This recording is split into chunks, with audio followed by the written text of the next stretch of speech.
નમસ્કાર, સંદેશ ન્યૂઝમાં આપનું સ્વાગત છે। નમસ્તે ગુજરાત સાથે હું હિના। સૌપ્રથમ વાત કરવી છે આજે દેશના 19 રાજ્યોમાં વરસાદ અને વાવાઝોડાની ચેતવણી આપવામાં આવી છે। હવામાન વિભાગની ભારે વરસાદ અને વાવાઝોડાની ચેતવણી છે, જેમાં યુપી, બિહાર, દિલ્હી સહિતના 19 રાજ્યોમાં ભારે વરસાદની આગાહી વ્યક્ત કરવામાં આવી છે।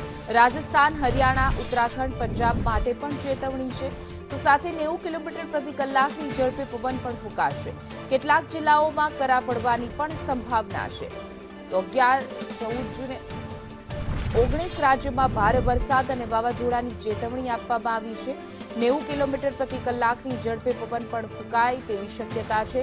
હવામાન વિભાગની આગાહી મુજબ યુપી, બિહાર, દિલ્હી સહિતના 19 એવા રાજ્યો છે કે જ્યાં વાવાઝોડાની ચેતવણી જાહેર કરવામાં આવી છે।